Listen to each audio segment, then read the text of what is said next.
Yes, you can grow. I say it with all of my heart. I know in my mind that man was designed for accomplishment, that he's engineered for success, that he is endowed with the seeds of greatness. You can start from where you are with what you've got. And so long as you build on a moral foundation, I believe you can get anything you really want if you'll just help enough other people get what they want. I'm going to share a story with you. I think it's the greatest story that I've heard in my lifetime. The story goes back nearly 13 years. I was speaking in Kansas City. And there I met a man. His name is Bernie Lofchik. He said, "Zig, when our son was born, our joy knew no bounds. Because we already had our 2 daughters, now we had our son. The family was complete." But he said it wasn't long before we knew something was wrong, because his head hung too limply on the right side of his body. But the family doctor said he would outgrow it. We knew better, so we took him to a specialist. The specialist diagnosed his condition as a reverse of club's feet and treated him for that. But he said, we knew, Zig, it was more serious. We took him to one of Canada's top specialists, and after an exhaustive examination, the specialist said, this little boy is a spastic. He has cerebral palsy. He's never going to be able to walk or talk or count to 10. I'm going to suggest that you put him in an institution for his own good and for the good of the, quote, normal members of the family. But Brother Byrne looked at me and he said, you know, Zig, I'm not a buyer, I'm a seller.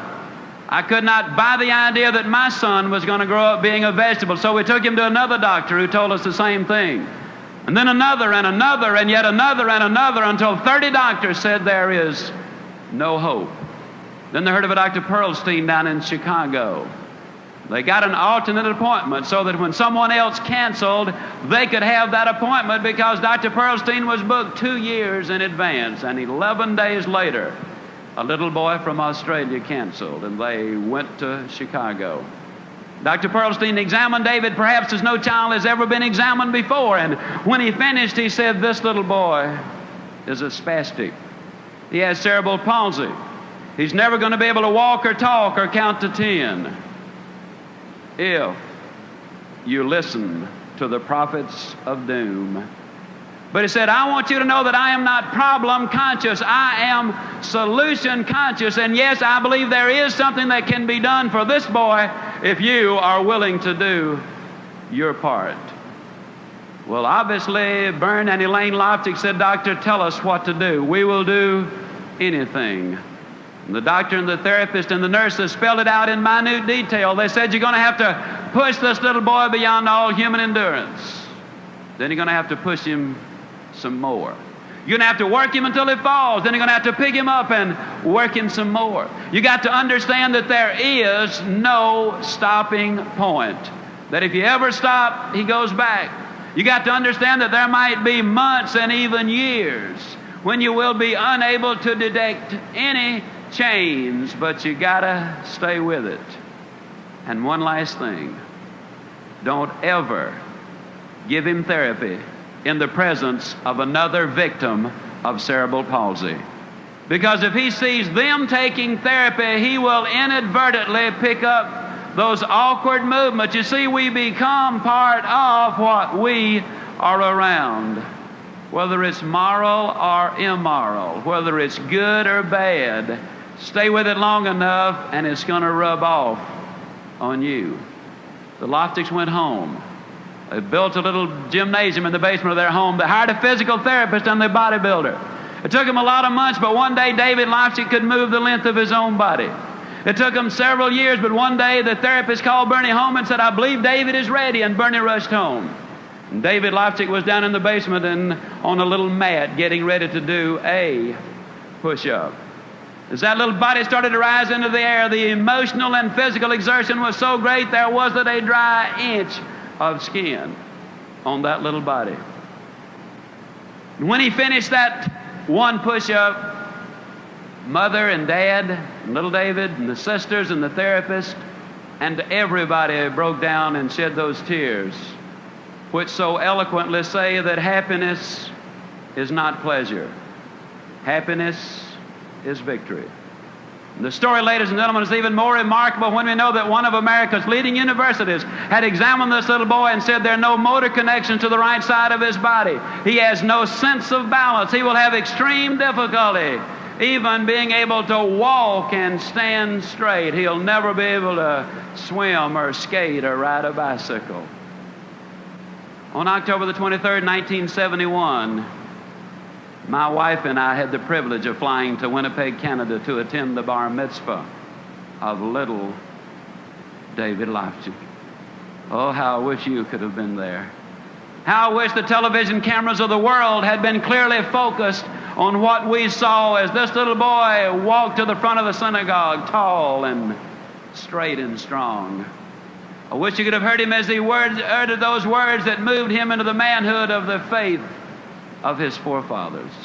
I wish you could have seen what we saw, knowing what we knew, because you see, at that time he had done as many as 1,100 push-ups in a single day. He had run as much as 6 miles non-stop. He was shooting golf in the high 80s, one of the best table tennis players in Winnipeg, Canada. He had entered as a 7th grader St. John's Ravens Court School for Boys, where this little boy, who was never going to be able to count to 10, did quite well in 9th grade mathematics. February 1974, he qualified for an unrated $100,000 ordinary life insurance policy. So far as we know, the first and only time this has ever happened. And I tell you the story of David Lofchik because it involves so many of the principles in which I believe. It begins with the right foundation of honesty and character and faith and loyalty and, yes, love. Oh, what a love story this one is. You see, every night this little boy used to have to put his braces on, and every night he would say, "Dad, do we have to put them on tonight?" Or, "Mom, can't we just leave them off tonight?" Or, "Do we have to put them so tight?" And you mothers and fathers know what I speak of when you have a little boy with tears running down his cheeks, pleading, "Don't put them on tonight." But because they did love him so much, they did not listen to the tears of the moment because they wanted to see the laughter of a lifetime. And that, ladies and gentlemen, really what love is all about, because you see, so many of us as parents are reluctant to do for the child what is best for the child because we fear that child then might withhold his love from us, not knowing that over the long haul, the best way to guarantee his love is to demonstrate ours by acting in his best interest. I tell the story of David Lofchik because it involves so many of the principles in which I believe. They had a beautiful relationship with others. The doctors and the nurses, you see, they all had a part. The therapists all had a part. You don't climb the high mountain by yourself. It is in conjunction with others that we really accomplish the major things in life. That's why I like to tell the story of David Lofchik, because it's a story of cooperation. I tell the story because it's a story of goals, of big goals, of lifetime goals, of monthly goals, weekly goals, hourly goals even, ladies and gentlemen. I tell the story of David Lofchik because it involves so much in attitude. You talk about attitude. This boy, since he was too small to carry it, used to have his own cassette player. And every day that little mind was fed with the good, the clean, the pure, the powerful, the positive messages over and over and over. You can do it, son. You can do it.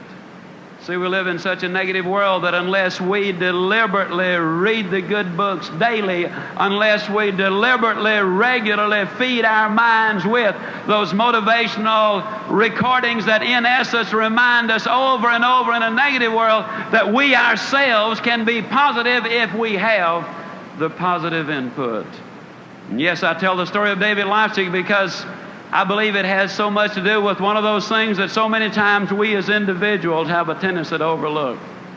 As a matter of curiosity, and I'm almost through. Of course, you know, when us Baptists say finally, that don't necessarily mean immediately.